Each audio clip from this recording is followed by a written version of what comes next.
Remember Infinity Blade? The game we all used to play on our iPad when we were kids. If you were born before 2005, you will most certainly remember how legendary this game was. Sadly, it got taken down from the App Store, and now its status has been reduced to the sword from Fortnite. But enough of the unnecessary slander. What if I told you there is a secret ending that most of you didn't know of? And there is a super easy and simple way to break the game. The basics of this game is simple. You do swiping gestures to slash the enemy with your sword. You can tap left and right to dodge enemy's attack, and you can use your shield to block them. Though the shield has a limited amount of charges, so you can't always rely on it. There is a super skill we can use to stun enemies and various magic we can use by equipping rings. To perform either of them, we have to charge the respective meter in combat. You can also parry enemies' attacks by swapping your screen in the same direction as the enemy's attack at the last moment before the hit lands. AKA, it requires actual skill, and we don't have that most of the time. All of these controls might look easy for you watching, but trust me, it is much harder than it looks. On the surface, the plot of Infinity Blade seems simple. Every time you die, you respawn as the previous protagonist on, and your goal is to avenge your father. Crazily enough, it also means that Infinity Blade invented roguelike before it was a thing. Your main mission and goal is to beat the God King, Raidriar. But the thing is,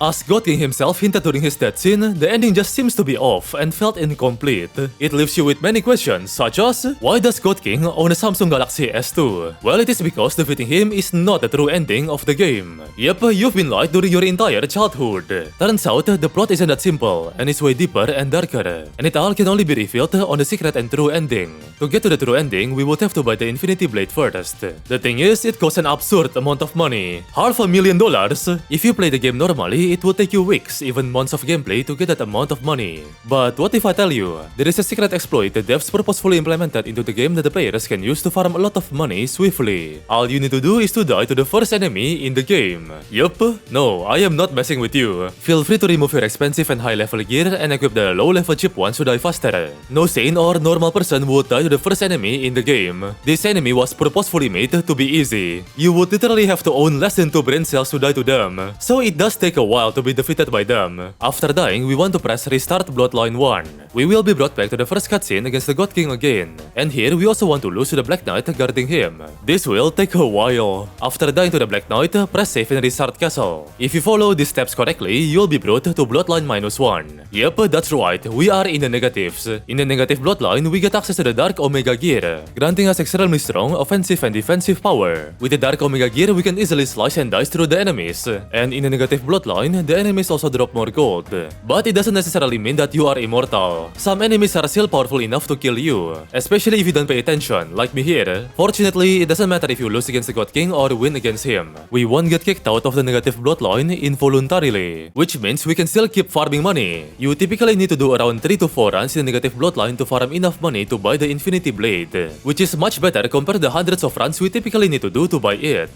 Once you've obtained enough money, you want to go to the options and press Restart Bloodline 1. Upon pressing this, we will lose all our Dark Omega Gear and go back to the positive Bloodline. Losing our powerful Dark Omega Gear shouldn't matter that much, as now we have enough money to buy none other than the Infinity Blade, arguably one of, if not the most powerful sword in the game. Equipping better armor and defensive gear is also super important to withstand blows from the opponents we will soon encounter. Keep progressing through the game as usual, fighting enemies as intended, but instead of going through the normal route, we want to go through the sewer route. Keep fighting and defeating the enemies here until you encounter this cutscene. During this scene, you have the option to go up or interact with the sword mode in the center. And if you look closely, that is right.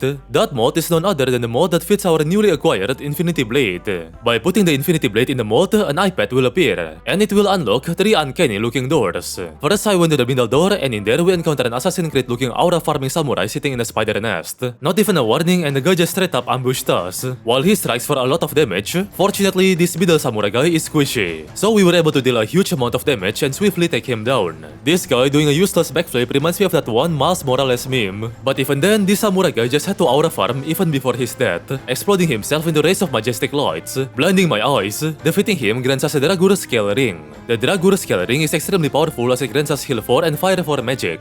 You can't normally heal when fighting enemies except when you use the heal magic. Turns out we have to enter all 3 of the doors and defeat the opponents in each room to be able to unlock the big gate in the middle. Well, 1 down, 2 more to go. I went to the door on the right side, and in this room we'll be facing against a raging naked mole on steroids. Just like the previous enemy, the naked Naked Mole has insane offensive capabilities. The Mole is only slightly tankier. Makes sense as he is not wearing any armor. Luckily, I have the heal for spell from the Dragon Scale Ring, so I could heal myself after taking plenty of heavy blows. We were super close to losing here. I spammed every swiping gestures I could have done here, and by a super close margin, we were able to defeat the Naked Mole. The Naked Mole drops a powerful shield called the Dragon Bone. The last enemy we have to fight in the left door is much more menacing compared to the two we have previously fought, as we, the player, could actually hold a conversation with him, which means he is quite knowledgeable. It is extremely hard to predict and dodge his fast attacks. He is much tankier, yet he deals an absurd amount of damage. Thank God we have the heal for spell magic. If not for the healing, I would have already died here. And since we took plenty of blows, our supercharge got filled. I used the super to stun Ealoseum, the name of this guy, and because of that I was able to regain my composure and tempo in this battle. My palms were sweaty as hell here. My chat was straight up cheering on me, which was a rare and refreshing moment since they would usually prey on my downfall instead. I was extremely close to dying. I just knew I couldn't dodge properly, so I just kept on spamming my shield. Shout out to the shield drop from the Naked Mole. And finally, after multiple block breaks, we were able to defeat Ealoseum. My hands were shaking like crazy during this moment, but it ain't over yet. We got the Dragon Blade from Ealoseum, but our Infinity Blade might be more powerful in some scenarios. Upon defeating all three Guardians of the Gate, a cutscene will play and the main gate will be unlocked. We are now approaching the final moments of this game. We were immediately hit by a wave of plot twist, as we witness multiple clones of God King inside this lab, and we hear a familiar voice coming from around the lab.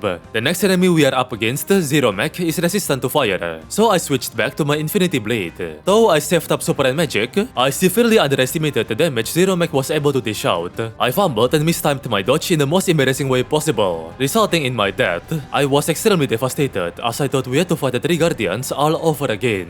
Fortunately, the game was forgiving enough, and the main gate is permanently unlocked once we defeat the three Guardians. Alright, I won't fumble this opportunity. I shall slip up no more. I locked in and straight up did immaculate dodges and step parries. I was super duper clean during the beginning of the fight against Zero Mech. Clean dodges were happening left and right, giving us plenty of step opportunities, and I did not let them go to waste. I didn't want to use my super here, as chat told me there is still one more fight, and I didn't need to use it anyways, as I was given plenty of step opportunities and was too clean with my dodges. And when I was unsure whether I could survive the next hit, I immediately used the healing magic.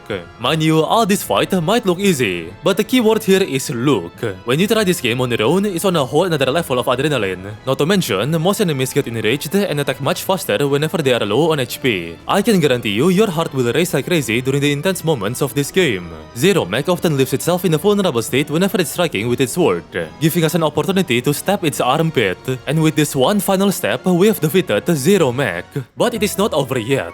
A cutscene will play and we get to witness someone coming out of the Zero Mech suit, and that person is none other than our own father. This was one of the most insane plot twists to ever happen. Turns out all this time we were the real antagonist, and all of the things we did was just to play into our own simulation, in purpose of creating the perfect weapon, the Infinity Blade. Without even giving a warning, our own father jumped us in the middle of his sentence. Fortunately, I listened to chat and saved up my super, and I used it immediately, giving me the edge I needed in this battle. I wasn't able to parry properly prior to this, but for some reason something awakened inside of me. Maybe it was pure adrenaline, because I was able to achieve multiple perfect parries during this fight, and with that we have defeated our own father, and achieved the secret true ending in Infinity Blade. This was definitely a heart-racing moment for me. What I find a bit fascinating and funny is that the secret ending leaves you with more questions than the original ending. Anyways, if you want to see me break more games, please subscribe and leave a like. Thank you for watching, and see ya!